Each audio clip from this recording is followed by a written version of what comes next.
all connected to everyone and everything in the universe. So everything one does as an individual affects the whole. You can no more separate one life from another than you can separate a breeze from the wind. Therefore, no animal needs to die in order for you to live. Well, I actually became a vegetarian in my early 30s, and one day I was eating some roast beef and I realized it was animal flesh. And I was so shocked because I never kind of thought of it before. I grew up eating a meat diet. So I stopped eating immediately, and I went home and told my children we weren't eating meat anymore in the house. But if they wanted it when they went out, they could have it, but I just couldn't cook it anymore. And they said, okay, they understood when I explained it. They said, okay, that sounds good. So I really decided that I would continue that way as much as I could, which I did. And then sometimes I learned about the vegan lifestyle, and I became a vegan. And actually, it wasn't until I was 69 that I became raw. I had gone off eating the healthy foods. My boyfriend, who I met, was on the standard American diet.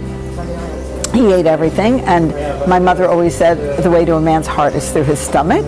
So I was cooking meat and everything for him. And 3 years into that, I had gained 22 pounds. I didn't feel so good. I was getting arthritic pains. So I went to my doctor for a checkup, and he told me I had high blood pressure and high cholesterol.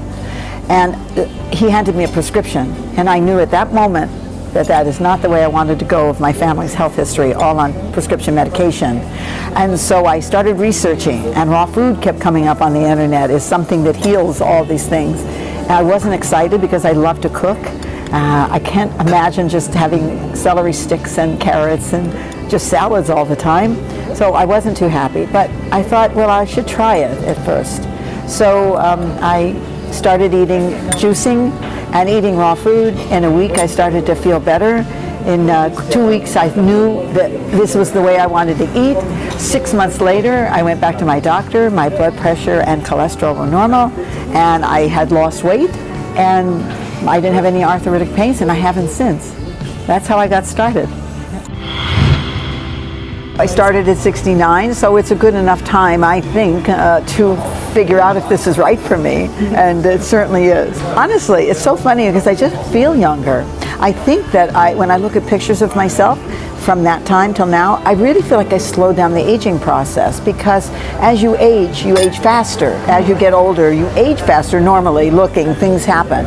But I don't think I've aged that much, like I should have in that amount of time. I feel like it's slowed down quite a bit. And I know I'm totally energetic and vital like a young person. In fact, when I wake up in the morning, I feel ageless.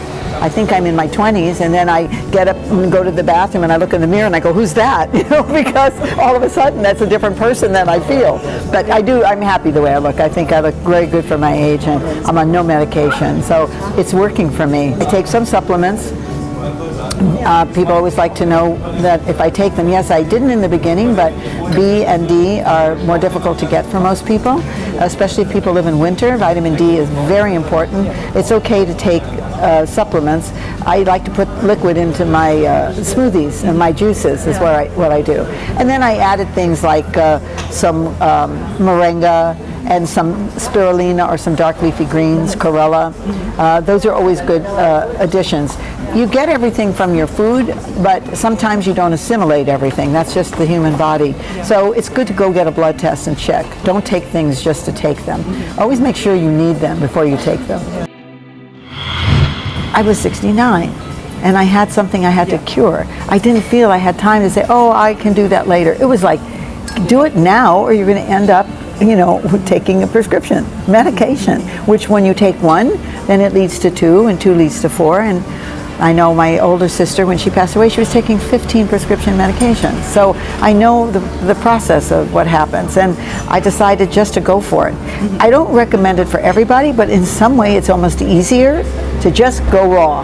But for some people, maybe they have raw in the morning and in the afternoon, and they eat a cooked vegan meal.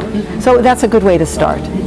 I find cooked food very addictive. I like it. It's very easy to fix for me. I know how to make great vegan food. It's so easy. I had to actually learn the art of raw food. I had to learn to make this food look beautiful and taste beautiful. Now, every time I'm in my kitchen, it's like, oh, I'm so excited to make raw food because I get these combinations in my mind of what will be delicious, and it always turns out good.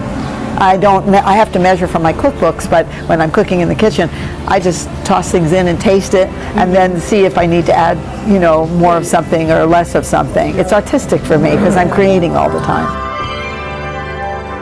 I must admit I love chocolate, raw chocolate. So anything I make, chocolate pie, chocolate candy, chocolate on anything, cacao smoothies, I love it. I love the cacao.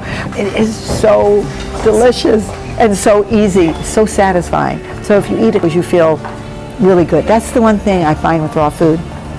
I'm satisfied when I finish. And the reason why is because with cooked food, you're not getting all the nutrients. You eat more than you need because you're looking to be filled and satiated, and you always, even if you're full, you have dessert. But something with raw food, when you finish, you get all the nutrients and you feel like you've had enough to eat.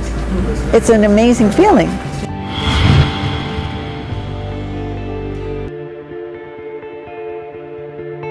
Here's what I've gone back to realize. I'm widowed at 29, so I became vegan in my early 30s. I started meditating right after my husband passed away, and that connected me to everything on the planet and how everything is energy and how we're all the same. I know now that is why I realized never before that when I was eating that roast beef that was a living being, a sentient being, and an animal that I just couldn't bear to eat. It would be like eating my dog or cat to me. The cows I've met have feelings and character. Every animal I've met has its own special warmth and feeling. They love to be scratched, they love to be brushed, they have feelings. So that spirituality led me to that. And now my life is, and I meditated many, many, many years for many hours a day. My life is very spiritual, everything I do. The food I eat certainly is. The consciousness about the planet. I really believe that if more people stopped killing animals and people, the world would be completely different. We could heal the planet. But the way we're going, that we have no respect for other beings, other sentient beings, or other people of other color, or other sexual orientation, or other anything. If we have no compassion for the human kind, which is a variety of things, we're missing the point. And it's living spiritually, and not religion, is I think what keeps me very happy, because I know I personally am doing my best to make a difference in the world.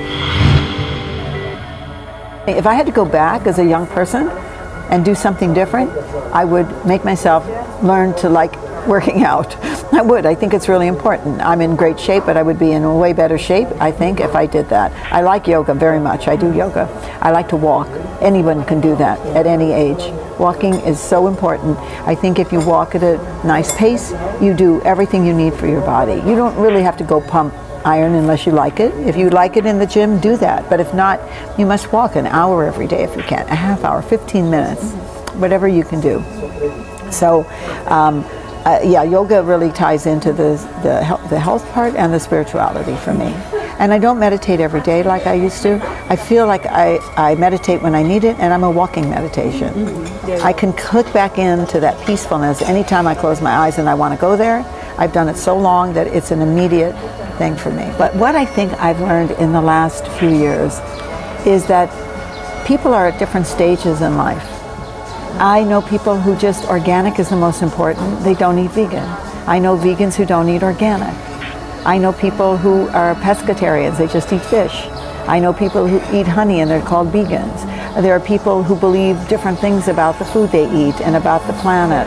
And I realize, because I travel all over the world, in our hearts we're all the same. Women want the same thing for their children, and men want the same things for their families, and we all have the same connection. But the choices we make on the planet about the way we live are a variety of things. And it's like learning to accept everybody. Do I wish everybody ate a vegan diet, a raw vegan diet? Yes. Totally, I wish everybody ate a vegan diet. But I sit across from people who don't eat that. They are eating some food that I don't really like. And but I never say anything, and I don't make them wrong. People are where they are. We can be conscious and mindful of what's on our plate, be the kind of person best we can be. And I think I've learned that you have to accept everybody's lifestyle. Mind and body are totally connected. What you think, you manifest. If you focus on negative, you manifest that. If you focus on positive, you draw that to you. And that even with your health. See the best. I tell my children all the time, wear rose-colored glasses. It's a saying, look at life cheery. It isn't that you ignore all the hardships and things in the world, but you must take the best out of everything.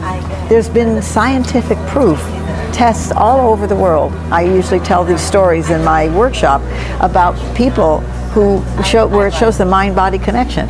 They were just put in an atmosphere with younger people or younger group or in an atmosphere where they can think differently, and all their vital statistics change. So the mind and body are really connected, and you watch what you say negative about yourself or about anything.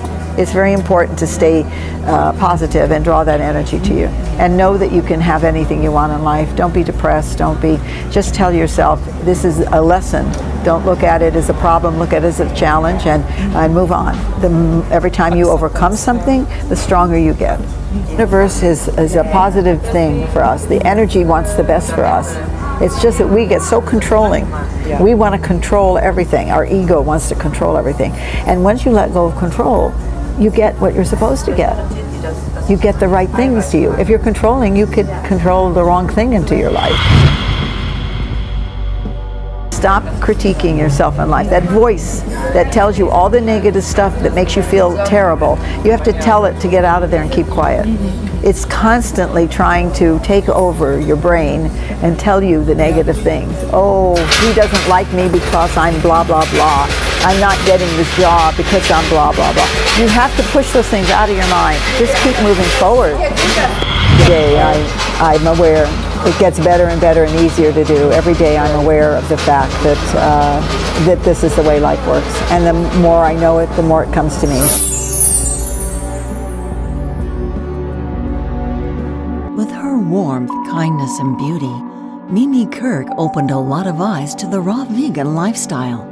She is a true inspiration and a living example of health and wellness.